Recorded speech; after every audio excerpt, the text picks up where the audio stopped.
지금 우리가 예수님께서 이제 하셨던 말씀을 중심으로 제가 계속 주일 밤, 수요 예배, 금요 예배 이렇게 말씀을 전하고 있습니다.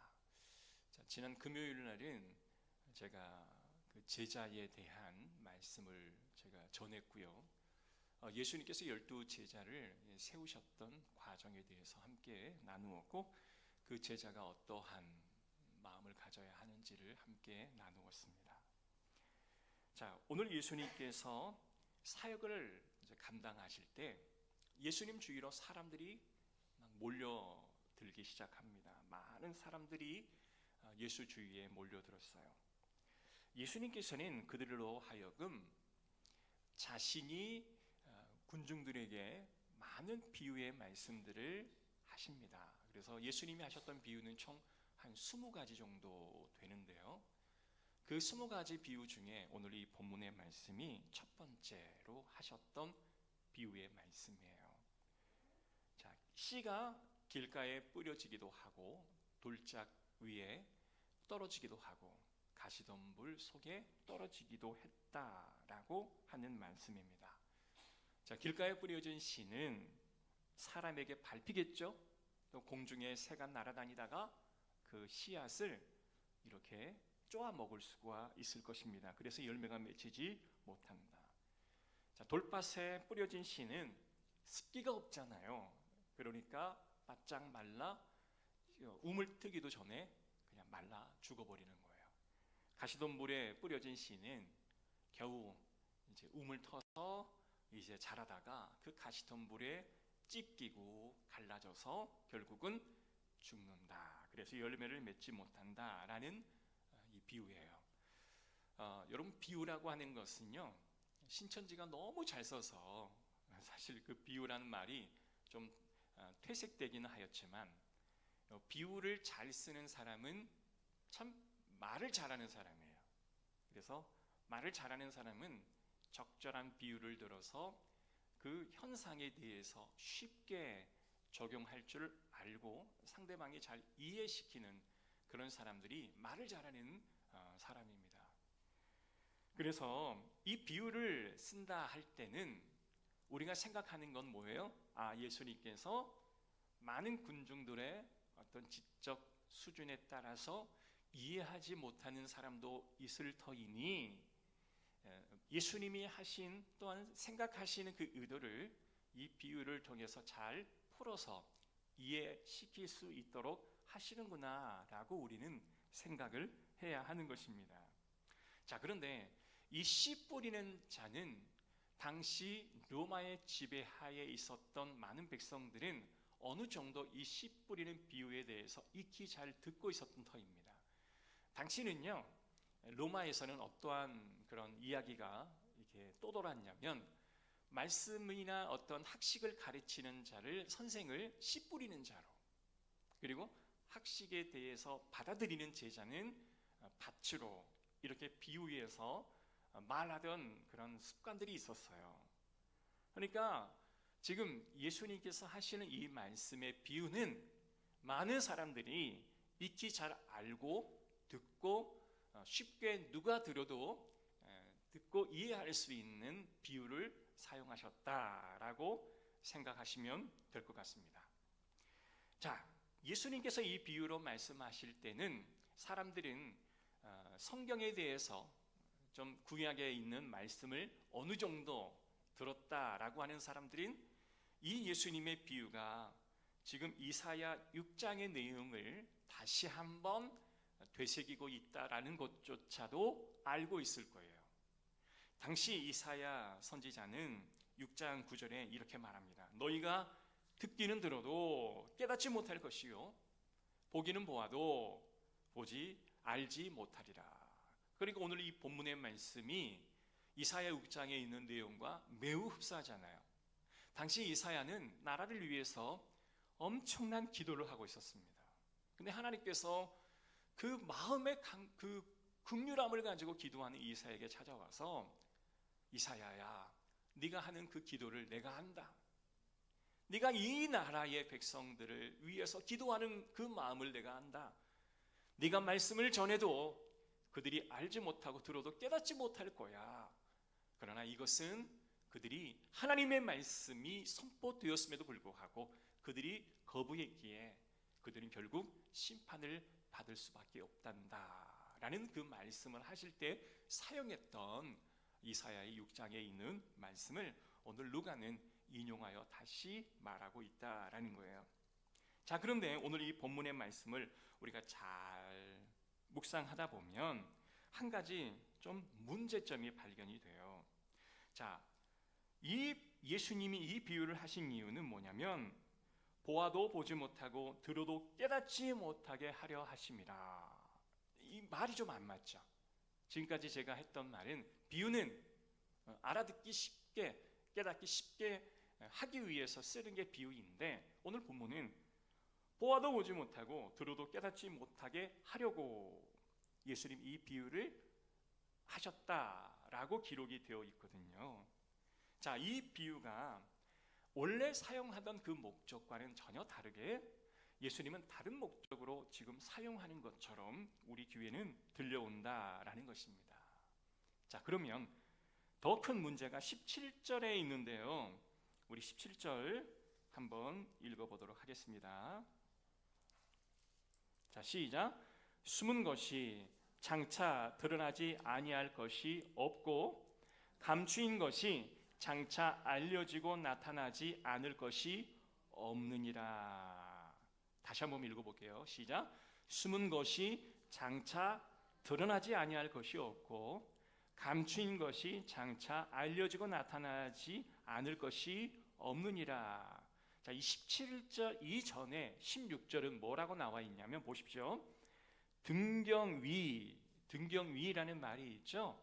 여러분 등불을 켜면 어디다가 둬요? 어디다 둬요? 위에다 둬서 전체가 다 밝아지도록 하죠. 등불을 켜놓고 거기다가 이렇게 그릇을 덮어둔 사람이 있겠습니까? 그런 사람은 없겠죠. 자, 오늘 17절 이 말씀을 우리는 잘 이해해야 됩니다. 자, 예수님께서 감추셨어요. 감추기 위해 비유로 말씀하셨습니다. 자, 그럼에도 불구하고 감춰둔 것이 드러나게 될 것이다. 뭐라고요? 감춰둔 것이 드러나게 될 것이다 라고 우리는 이해해야 합니다.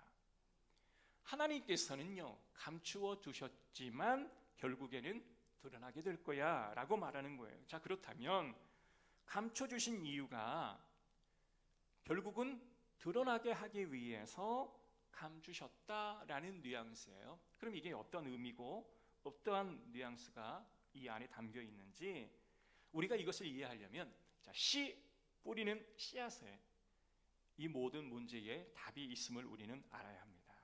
자, 예수님은 하나님의 나라의 말씀을 비유로 이 씨를 뿌림으로 설명을 하고 있어요. 자, 하늘에서 씨가 뿌려진다. 이게 하나님의 나라가 온 열방에 뿌려진다. 하나님의 나라는 뭐예요? 하나님의 통치권, 하나님의 임재가 임하는 곳, 그것이 바로 하나님의 나라잖아요. 그죠? 자, 이게 뭐냐면 사람의 눈에 보이지는 않지만 그러나 씨앗이 심겨지고 생명력이 있다면 언젠가는 그 씨앗에 우민하고 많은 사람들이 이것이 씨앗이었구나 라고 하는 것을 알게 된다라는 것이죠. 여러분 땅에 씨앗을 뿌려놓고 그 위에다가 흙을 덮잖아요. 그러면 사람들이 지나갈 때 그 안에 씨앗이 숨겨져 있는지를 모르잖아요. 그러나 비가 오고 태양이 비추면 어느 정도의 시간이 지나면 잎사귀가 나잖아요. 저 땅에 씨앗이 뿌려졌구나. 하나님의 나라가 꼭 이와 같다라는 거예요. 하나님 말씀이 하나님의 그 임재가 모든 열방 안에 쏟아졌어요. 근데 그것은 감춰져 있는 것 같아요. 그러나 시간이 지나면 그 감춰진 것이 온 세상에 드러나게 될 것이다 라는 말씀이에요. 자, 이 말씀은 사도행전의 부활을 설명하면서 예수님이 하신 말씀이기도 한 겁니다. 자, 고린도전서의 15장 36절 37절을 제가 읽어드릴게요. 천천히 읽어드릴 테니까 한번 마음으로 한번 따라오시길 바라요.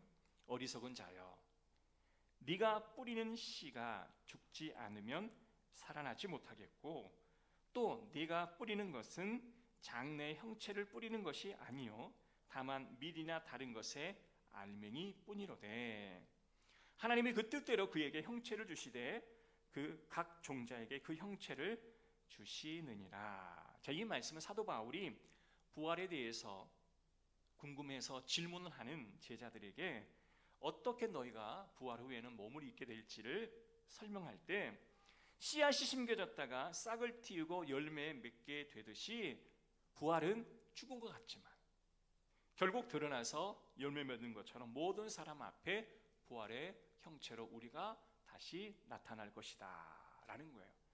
자, 이렇게 쉬운 비유가 모두가 알아들어야 할 이 비유를 유대인들만 보고도 보지 못하고 들어도 깨닫지 못한다라고 이야기하는 거예요. 여러분, 이상하죠?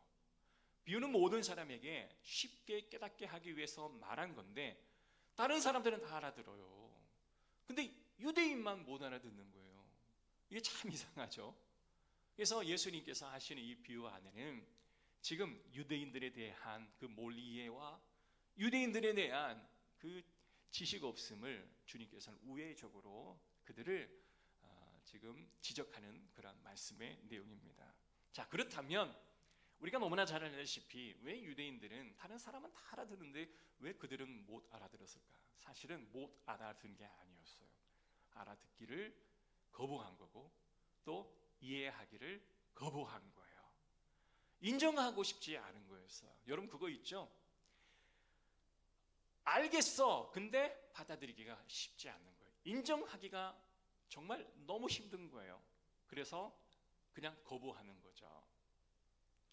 당시 유대인들은 예수님이 한 알의 씨앗으로 이 땅에 왔다라는 그 사실 자체에 대해서 매우 큰 불만을 갖고 있었습니다.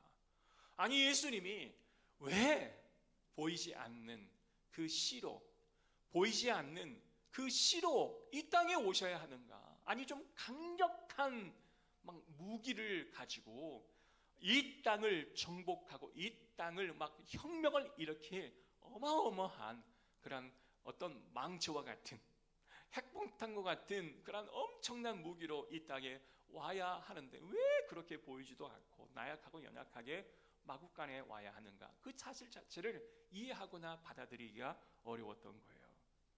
그래서 하나님의 나라가 씨앗으로 왔다, 이거에 대해서 거부한 거예요. 아멘. 하나님의 나라가 왜 이렇게 우리가 원하지 않는 방식으로 와야 하는가 인정하고 싶지 않았다는 거예요.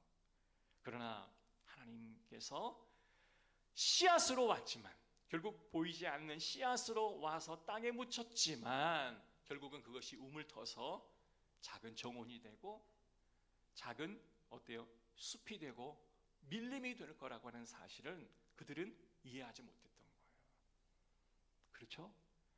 전 세계적으로 그 유대인들에게 국한된 하나님의 말씀이 이방인에게 퍼지고 퍼져 온 열방 안에 하나님의 복음이, 하나님의 나라가 임하시는 모습을 보면 야, 정말 하나님의 그 말씀의 씨앗이 얼마나 능력이 있는지를 우리는 잘 알 수 있다라는 겁니다. 그러나 종교 지도자들은 예수님이 하신 이 말씀을 이해할 수 없었어요. 여러분, 마음이 가지 않으면 이해가 안 돼요. 이해가 되려면 마음이 가야 해요. 그 사람에 대해서 이해하려면 그 사람에 대해서 마음이 먼저 가 있어야 하는 거예요. 마음이 떠나버리면 이해하고 싶지가 않는 거예요. 이방인들은 예수님 앞에 마음이 갔죠. 그러나 종교 지도자들, 서기관, 바리새인들은 예수님에게서 마음이 떠났어요. 그러니 그가 하시는 말씀을 듣고도 알지 못하고 보고도 어떻게 깨닫지 못하는 거예요. 여러분, 예수님과 함께 이 땅에 하나님의 나라가 실현되었음을 그들은 받아들이지를 못했던 거예요. 예수님을 영접하지 않았기에 하나님의 나라는 그들에게는 그냥 묘한 하나의 환상과도 같은 이야기였어요. 그러나 예수님을 영접하는 많은 사람들에게는 하나님의 나라가 정말 그들 가운데 임재하는 놀라운 능력이 되었다라는 것입니다. 이런 관점으로 오늘 10절의 말씀을 우리가 다시 한번 해석을 해본다면 이렇게 말씀을 해석해야 돼요. 제가 읽어드립니다. 하나님의 나라의 비밀을 아는 것이 너희에게는 허락되었으나 다른 사람에게는 비유로 하나니 그들은 그 비유를 보아도 보지 못하고 들어도 깨닫지 못했다. 자, 예수님께서 하신 이 말씀의 결과론적으로 우리는 이 말씀을 받아야 하는데요. 지금 예수님께서 의도적으로 이들이 알아듣지 못하는 메시지를 선포했다, 이게 아니에요. 의도적으로 그들이 알아듣지 못한 말을 해서 그들을 혼란하게 했다, 이 말씀이 아니라 오늘 이 10절의 말씀이 우리에게 허락하시는 이 본문의 의미는 예수님은 비유로 설명했으나 결과론적으로 그들이 이 비유의 뜻을 알아듣지 못했다, 그것을 동의할 수 없었다 라고 오늘 본문은 우리에게 말하고 주고 있는 거예요. 그러니까 그들의 마음이 어때요? 길가의 밭, 돌짝밭, 가시밭길에 뿌려지는 씨와 같았다라고 이야기하는 겁니다. 여러분, 그런데요,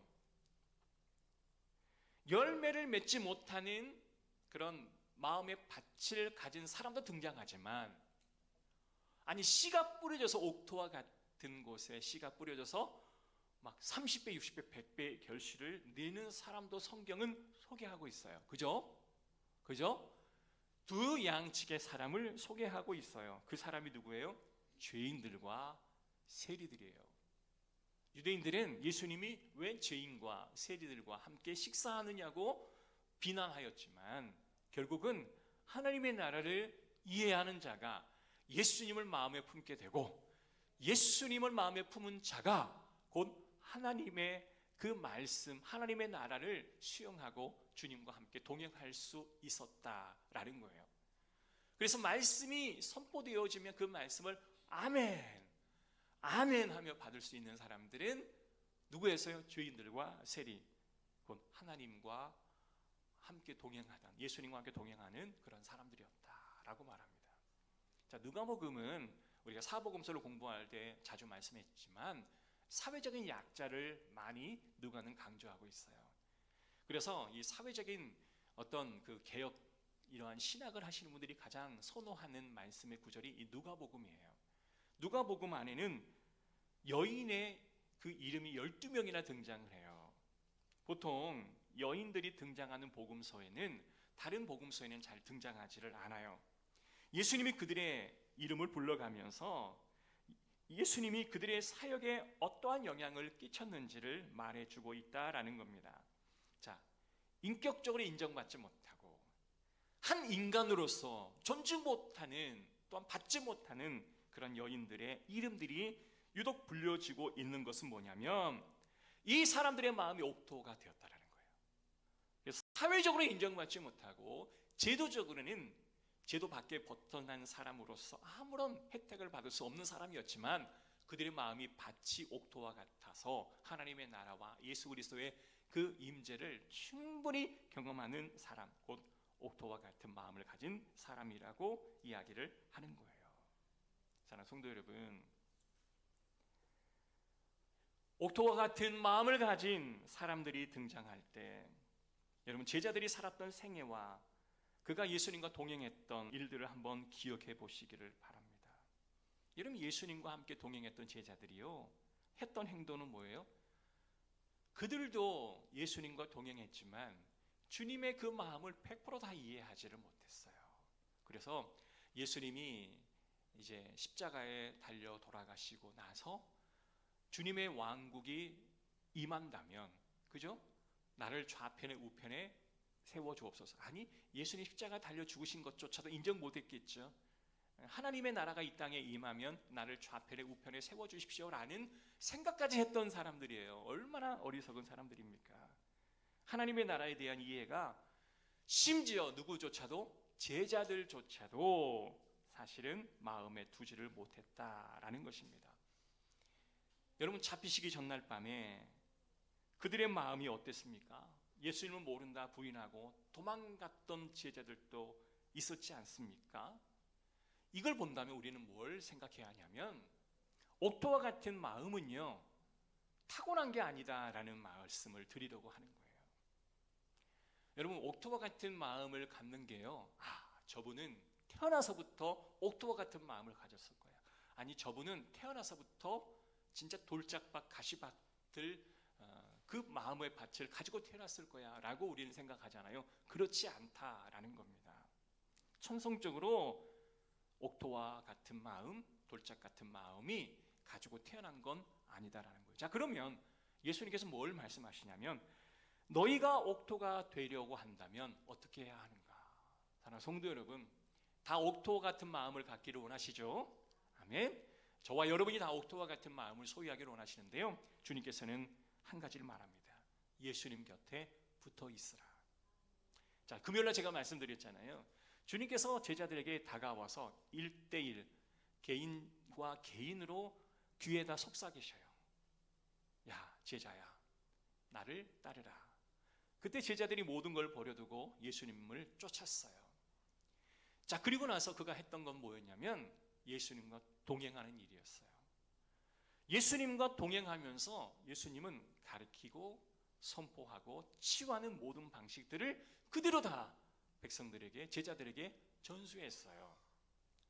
자, 그런데요, 그들의 마음이요, 어떻게 해서 생겨났어요? 예수님과 동행하면서 조금씩 그들의 마음에 주님의 상이 새겨지게 되었다라는 거예요. 자, 그런데요, 그들이 주님 곁에 머무름으로 그 모든 주님의 제자로서의 첫 번째 길이 시작되었다라고 하는 것을 우리는 명심해야 합니다. 여러분, 주님 곁에 머무는 저와 여러분 되시기를 주의 이름으로 축복합니다. 할렐루야. 여러분, 사람의 마음이 옥토가 되고 꽃을 피우는 것은 사람에게 달려있는 게 아니에요. 나의 어떠함, 나의 노력으로 되어지는 것이 아니라는 거예요. 내가 새벽 예배를 드리고 내가 하나님 앞에 열심히 헌신하고 봉사한다고 해서 내가 제자가 된다라는 게 아니라는 겁니다. 여러분의 마음을 여러분 스스로가 기경할 수 있나요? 여러분, 내 마음에 나는 이게 너무 잘 안 돼. 그래서 이것을 막 고쳐도 이게 잘 기경이 되던가요? 잘 안 되죠. 과거에 했던 실수 또 하고 넘어졌던 걸 또 넘어지는 거죠. 자, 그런데요, 이 제자들이 했던 것은 뭐냐면 주님 곁에 딱 붙어 있는 것, 그거 하나였어요. 그리고 나서 그가 했던 것 하나가 뭐였냐면 9절의 말씀입니다. 9절의 말씀 함께 읽습니다. 시작. 제자들이 이 비유의 뜻을 물으니, 제자들이 뭐였어요? 딱 주님 앞에 붙어 있기만 했어요. 가라면 가라, 멈추라 멈추라, 이거 해보라 하면 해봤고 이거 행하라 하면 행했어요. 그러고 나서 제자들이 했던 게 뭐였냐면 비유의 뜻을 물으니, 주님 앞에 그냥 질문하는 거예요. 주님, 이건 무슨 뜻입니까? 이거 어떻게 합니까? 이것만을 강조하는 거였어요. 자, 그러면 이 짧은 본문에 뭐가 많이 계속 담겨 있냐면 듣다라는 단어가 3번이나 반복이 돼요. 듣다라는 건 뭐냐면 우리의 마음을 옥토로 바꾸기 위해 가장 우리가 해야 할 것은 주님의 곁에 딱 붙어서 그분이 하시는 말씀을 듣는 것, 이것 외에는 없다라고 우리에게 말씀해 주시는 겁니다. 사랑하는 성도 여러분, 옥토와 같은 마음을 갖는다라고 하는 것이 우리의 거친 마음을 부드럽게 만들고 온유한 마음으로 바꾼다라는 그 뜻이 원래 아니라는 것을 우리는 잘 알아야 해요. 사랑하는 성도 여러분, 겉으로 아름답고 내적으로 고결한 인품을 갖는 것이 옥토와 같은 마음을 갖는 게 결코 아니라는 거예요. 사랑하는 성도 여러분, 우리의 마음이 옥토와 같고 부드러운 마음이 된다고 해서 하나님의 제자가 될 수 있나요? 사실은 그것은 아니라는 거예요. 우리에게 주시는 하나님의 오늘 주시는 한 가지는 뭐냐면, 야, 너 주님과 함께 동행해라. 그리고 주님 앞에 말씀을 묵상해라. 그러면 하나님이 말씀으로 역사하기 시작하실 것이다. 할렐루야. 네가 뭘 하려고 하지 않아도 네가 주님 곁에 딱 붙어서 말씀을 묵상하면, 그 말씀대로 네가 지켜 행하면 하나님이 일하실 것이다 라고 이야기하는 거예요. 오늘도 우리는 목자 모임을 합니다. 우리가 주일날 선포되어지는, 강단에 선포되어지는 말씀도 있지만 우리 믿음의 동역자들과 함께 하나님 말씀을 나누면서 내가 만난 하나님, 그가 만난 하나님, 그가 행하셨던 하나님의 역사, 내가 삶에서 이루신 하나님의 역사를 함께 나누다가 하나님께서 이루시는 그 말씀의 역사를 함께 나누다가 우리가 결국은 제자로서 부름을 받게 될 줄로 믿습니다. 사랑하는 성도 여러분, 말씀을 묵상하다가 어떤 변화가 일어날까요? 직장에 가면요, 진짜 꼴 보기 싫은 직장 상사가 있을 거예요. 나와는 너무 결이 맞지도 않고 달라도 너무 다른 그 직장 상사. 그런데 말씀 앞에 서서 말씀을 묵상하다 보니까 말씀의 능력이 막 일어나다 보니까 성경이 요구하는 방식으로 직장의 상사를 보게 되니 직장 상사가 좀 달리 보이는 거예요. 직장 상사가 좀 다르게 보이는 거예요. 이게 말씀이 일하기 시작하는 놀라운 은혜인 줄로 믿습니다. 사람들이 나와 똑같은 사람들은 없잖아요. 우리가 잘 맞지 않는 사람도 분명히 있고요. 여러분, 하나님 말씀을 들으시고 열매 맺는 삶을 사시는 저와 여러분 되시기를 주의 이름으로 축복합니다. 할렐루야.